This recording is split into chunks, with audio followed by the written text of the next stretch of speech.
I think Amazon has it really worked out when it comes to brand design. Take a look at their logo. It represents Amazon's core message really clearly, everything from A to Z. But take a look at their animated logos closely and you'll quickly see they're not quite as polished as their static one. I'm going to show you why, and then I'm going to give myself a challenge and try create a better animated logo in just 1 hour.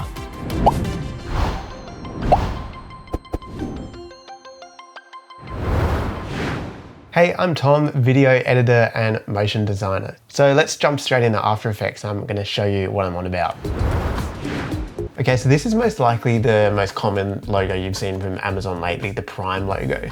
And you can see here, it's using that Amazon vector that I was talking about, the arrow. But let's start looking at the animation. So the Amazon Jobs logo is a nice animation, animating from the center into out with a kind of like centered scale, I guess. And then we've got Amazon Jobs coming on there with a nice little fade and position movement.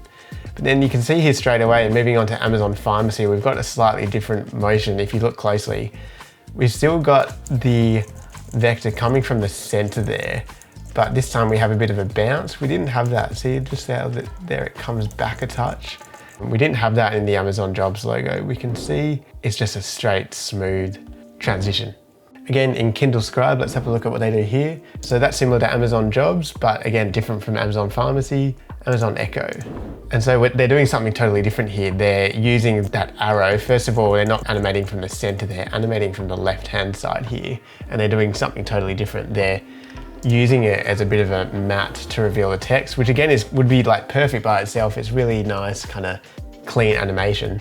But when we're talking about branding, so many designers talk about consistent animation, consistent branding as well. And that's where I think Amazon, such a big brand, is falling down a bit here. So let's look at another Amazon Echo. You can see it's totally different design. Again, it is animating from the center, which is different from the first Amazon Echo logo. And we're not even using it as a mat this time. It's kind of similar to that first Amazon Jobs one actually. So this is just a few quick examples to show you how, for such a big brand, Amazon, it's using a whole lot of different animations for its logo. Those are my overall thoughts really with the logo is they all look good. Let's just make it nice and consistent. So I'm going to go ahead and have a go at creating my own, and I'm going to give myself a bit of a challenge. I'm going to give myself just 1 hour to create this animated logo. Okay, so here we are. I've done a little bit of prep to start. I've got the Amazon logo here in After Effects.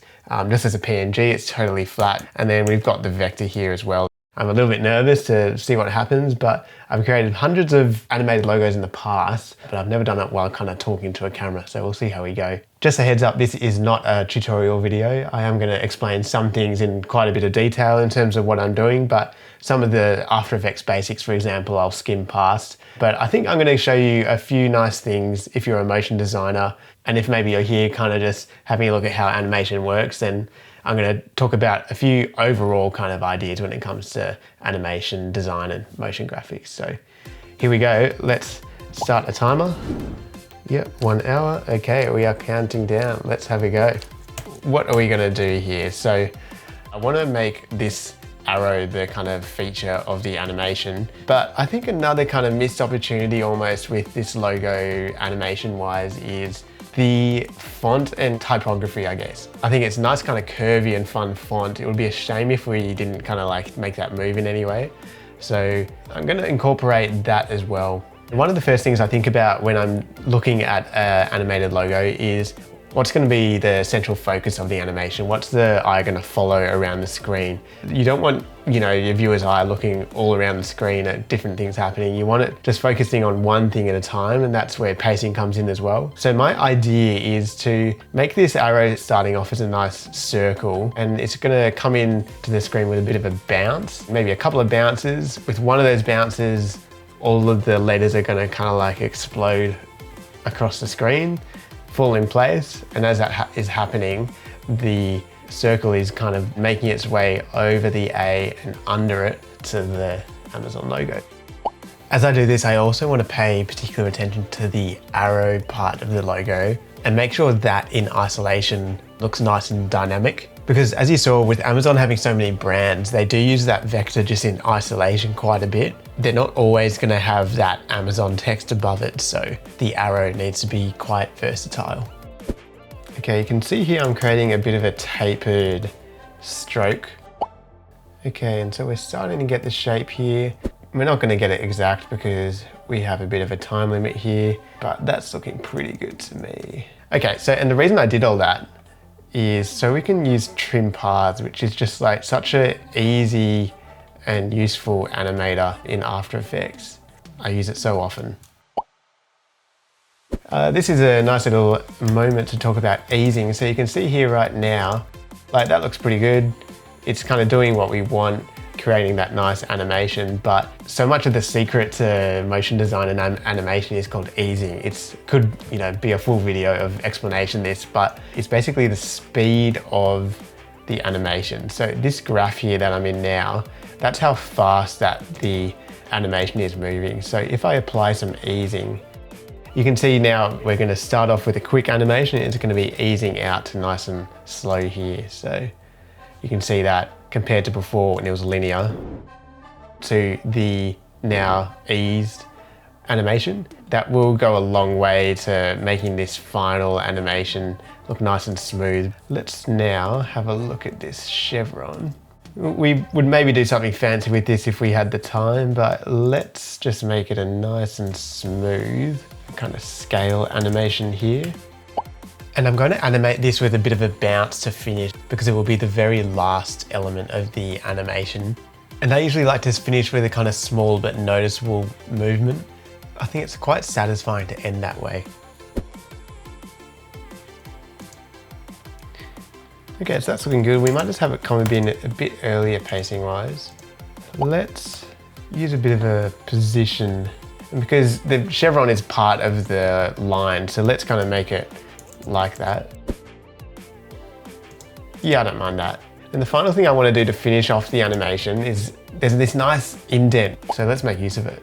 So first I'm going to fill in this Z with a rectangle, and then I'm going to create a circle matte to recreate the indent. Okay, so you can see I've matched it there to the curve of the Z. So now all we need to do is make this a matte on itself. And then if we animate this circle, this is controlling what's visible in the Z. And let's invert it. Yeah, okay, so it's way too slow right now. Let's get it in the right position. So about here, maybe as it just like bounces in. So, you know, the first time anyone watches this, you're not going to see that, but maybe the 5th, 6th, 7th time you watch it, you are going to see it, and it's going to create that respect in the viewer's mind and engagement, that's for sure. Okay, so that's the end of the animation, just about done. Now it's time for the more complex parts. So I'm just going to start with the circle, and then we're going to finish with the letters, I think, just so we know kind of where the circle is and we have a bit of idea of kind of time and space. I want a bit of a control over the Y size when I'm animating, so that's why I'm creating a slider Y percentage, and we're going to use that as a controller for a movement that we will try to use a little bit later on. And what we might do while we're here is just create a size slider as well. The best thing about this Amazon logo is it's quite symmetric, so the A is pretty much in the middle, so we're going to make use of that. That's going to be where the ball comes in. So I'm going to create the first bounce now by animating the position of this ball layer. Okay, so we're kind of thinking about physics here as we go. We're thinking about how would a blob of paint, how would that move in the air? So it would start off at its quickest speed as I throw it up, and then it would hang in the air nice and slow for a second, and then it would speed back up as it comes down, as it bounces again. So that's why I've done what I've done with the speed graph here. You can see slowest point is kind of exponentially here in the middle where it's at its highest. So it's a really nice bounce. We might actually line this up with the A. This is the exact frame where the explosion is going to happen. So what we might do after that is bounce it off the top of the A. Just there. Let's try and make this easing work. And we'll just add another 2 bounces to make sure the circle catches the eye. This is where the ball is going to bounce off the A, I'm imagining, and then go up to the other A, and then that final sling out is going to happen. So this is where we're going to use our handles, and it's going to look like a nice kind of bounce over towards the A. Okay, so this is looking pretty good. We are going to clean this up a bit later, but I'm really happy with how this is shaping up. So this is where we're going to use a bit of a jump cut to kind of make it look like this circle turning into what will be our iconic Amazon logo there. We might actually make this a touch bigger so it kind of matches the size of that. Yeah. So anyway, let's start looking at the letters, which is going to be another difficult part. Yeah, I just need to have a bit of a think about it. Okay, so we're going to start off the A here. So basically how we're going to do this is a combination of scaling and position animation. So we want the anchor point in the middle here because that's where that circle first bounces off of. I'm just going to adjust the easing here.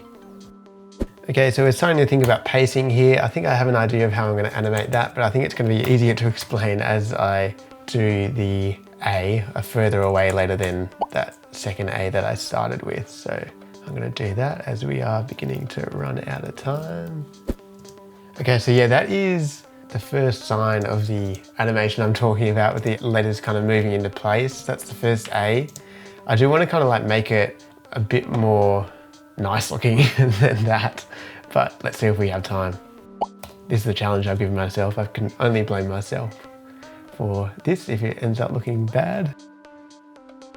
Okay, you can kind of start to see it coming together now with that little bounce. That first bounce of the circle is kind of creating that jump cut there, but let's try and keep going so we can have plenty of time to polish it up when we finish, as we finish up. Okay, so I'm not sure how we're going to go with the M and the N here. I am considering doing a kind of different animation with them because it's starting to look a little bit messy as we go with that first bounce. But anyway, let's see what it looks like. I am considering making a couple of unique animations with these. Yeah, I'm really on the edge of not doing this, but we may as well see what it looks like. Yeah, okay, so I am not going to do that. So have a look at this. You can see the A and the M kind of almost look like they're the same layer. They're animating a bit differently, but I don't like pacing wise when in animation the same thing is happening at the same time. It's kind of like what I was talking about before. I want my eye right now on that circle as it bounces around, but right now kind of being stolen by that A and M. Yeah, so I'm going to change how the M animates here. Here, the Prime logo. This is a good example of what I want to do. So have a look at how this text animates here. You can see how streaming animates on from the bottom there, and you can really see the ease. It's starting off really quick and finishing slow. Yeah, so I'm going to do something like that. And hopefully that's going to make the M look a bit more subtle as it comes into our screen. Yeah, so I like how that is happening. It's looking actually a little bit more random. And I think how the A and the M are moving opposite directions there, that kind of adds to the organized chaos kind of feel of this animation. Okay, so I'm going to do that again with the N at the end of the logo, but I am considering doing it from the top rather than the bottom to have a bit of a kind of symmetrical feel to it, but let's see how we go. Yeah, okay, so I'm thinking that could work. I actually don't mind the kind of idea of kind of taking our eye away from the circle a bit as it goes over the M and creates that kind of circle. Yeah, I'm kind of keen to take our eye away from that jump cut a bit. Okay, yeah, I'm pretty happy with that. So now we're at the stage with animation. This gives you the feel of the animation. From this stage, we're kind of looking at adding details, and there's so much I would want to do if I had the time. The first 90% of the animation is done now, but it's like only 10% of the work is done. The final details always take so much longer than the majority of the animation, but I think it's really the final details that really count. So anyway, we're not going to get nowhere near enough time to do everything I'd want to do with this animation, but let's do a little bit of it. So the first thing that is standing out to me is the easing of this ball as it comes into the A here. So I want it, I think, jumping up a little bit higher because the physics aren't quite working for me right now. So I think we need it going a little bit slower towards the top here, maybe a little bit higher, and that's what then creates the velocity to go down and force that arrow. So you can see here I'm using my pen tool to really exaggerate it. There's no keyframe in the middle here. I'm just gonna purely use our easing to create this motion. I think when you get it right, that works a lot better than having a keyframe there, I think. That's almost too much, isn't it? But I prefer that over how we had it. Like, speed can really catch the eye and create that engagement. But I actually think the easing now is a little bit over the top. I think that's perfect speed actually. Okay, so the next thing I want to do is utilize this Y percentage slider that we created. I might undo all this if I feel like I'm halfway through in 5 minutes, but let's see how we go. So think about a blob of paint. If we were to tip that out of a can or something, it's not going to stay as a perfect circle, is it? It's going to stretch out and create almost like a rectangle. So as this ball animates, I want it stretching out, creating that kind of rectangle shape. This is the exact kind of thing I was saying before. It takes a bit of work, but once you get it right, these details, they really add a lot to the animation. So we've run into a bit of an easing and rotation issue here at the end. The rotation isn't changing, so as it's going to its side, you know, the tail should be following it perpendicularly as it kind of goes around. So right now it's always facing up, that Y percentage. Okay, so you can see here, I'm just changing the rotation so it matches where its tail should be. Okay, I'm gonna come back to that if we can, that rotation, because I really want to add a final, as this ball bounces off the A, I really want to make this kind of scale down a touch. So we're gonna duplicate that and move this anchor point to the bottom. And so right here, I want this to kind of bounce down a touch.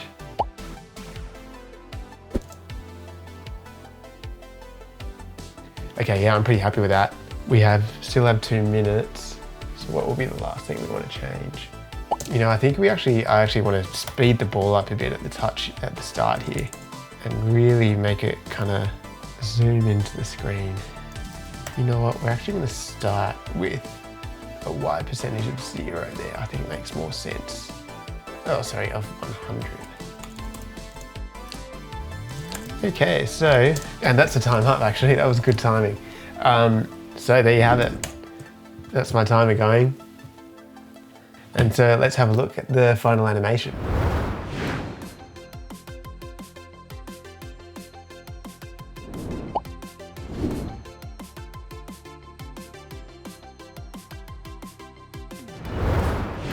Okay, you can see there's a few little mistakes straight away. Have a look at the A here as it animates. It's way too early.